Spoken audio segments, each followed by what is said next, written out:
ദൈവത്തിൻ്റെ മനുഷ്യൻ. 1 തിമോഥെയോസ് 6:11. നീയോ ദൈവത്തിൻ്റെ മനുഷ്യനായുള്ളവേ, അതു വിട്ടോടി നീതി, ഭക്തി, വിശ്വാസം, സ്നേഹം, ക്ഷമ, സൗമ്യത എന്നിവയെ പിന്തുടരുക. ദൈവത്തിൻ്റെ മനുഷ്യൻ ഇതൊരു തൂലികാ നാമമല്ല, ദൈവിക ഉത്തരവാദിത്വത്തിൻ്റെ വിളിയാണ്. ദൈവത്തിൻ്റെ ആൾ എന്നത് ഒരു വലിയ ബഹുമാനവും അതോടൊപ്പം വലിയ ഉത്തരവാദിത്വവുമാണ്.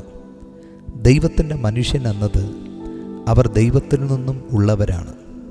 അവർ ദൈവത്തിനായി ജീവിക്കുന്നവരാണ്. ദൈവത്തിൻ്റെ സ്വഭാവം പ്രതിഫലിപ്പിക്കുന്നവരാണ്. ഈ ലോകത്തിൽ ദൈവത്തിൻ്റെ പ്രതിനിധികളാണ് അവർ. പഴയ നിയമത്തിൽ പലരെയും ദൈവത്തിൻ്റെ മനുഷ്യൻ എന്ന് അഭിസംബോധന ചെയ്തിട്ടുണ്ട്. ആവർത്തന പുസ്തകം 33-1 മോശയെ ദൈവപുരുഷൻ എന്ന് വിളിച്ചിരിക്കുന്നു.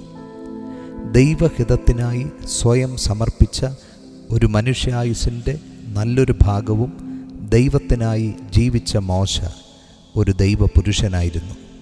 ഒരു ദൈവമനുഷ്യൻ ദൈവനീതിക്ക് നിരക്കാത്ത ദ്രവ്യാഗ്രഹം, ലോകലാഭം, മോഹങ്ങൾ, ദോഷകരമായ ആഗ്രഹങ്ങൾ എന്നിവ വിട്ടോടി നീതി, ഭക്തി, വിശ്വാസം, സ്നേഹം, ക്ഷമ, സൗമ്യത എന്നിവയെ പിന്തുടരുവാൻ തയ്യാറാകണം.